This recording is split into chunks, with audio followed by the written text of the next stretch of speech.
So the earlier part of this video was actually filmed yesterday when I was cleaning these brushes, and I have not used them again. I just wanted to show you that they hold a lot of ink. So as that water that I put through here yesterday was drying, more ink was drawn out of this brush. So now I'm going to go a second pass and wash them all again, which seems crazy, but it really does. They hold a ton of ink. It looks like I didn't even wash these, but I did, and they just hold a ton of ink, and they take forever to dry too. So if you have like a vent that you can put them near, you can dry them faster. Anyway, so I'm gonna wash them a second time. I don't use any soap because I'm afraid that, you know how the ink is staying in there, well, imagine that soap staying in there as well. So look at, and the staining is not going to worry me. Some of mine are going to stay stained. The blue ones will probably always have a blue tint, and I don't have one for every color. I just kind of keep a family of colors, so I tend to always use the blue ones for blue and the green ones for green, and so forth. And this holder is from Stampin' Up, and I put it right next to my ink, so they are ready to go. I have 9 brushes altogether. You should, because they take so long to dry, I would not recommend washing them all at one time like I did.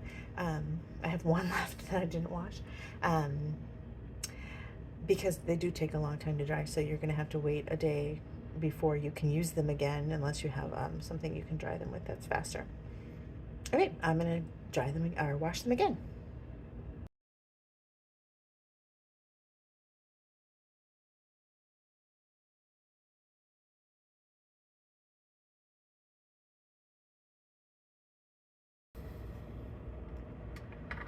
So after I wash them, I'm going to give them a good squeeze. Look how much excess water is still in that brush.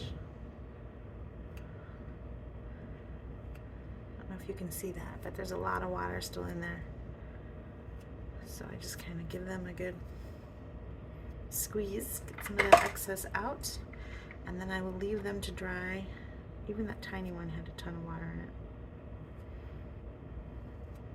So like I said, some colors are gonna just stain. This one was Gorgeous Grape, and I don't think that's ever coming out, but that's okay.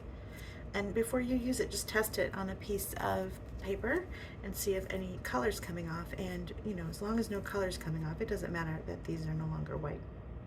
Okay, I'm gonna let this sit, and I may do another pass later today because I know I don't need the brushes today. Today I'm working with my Stampin' Blends.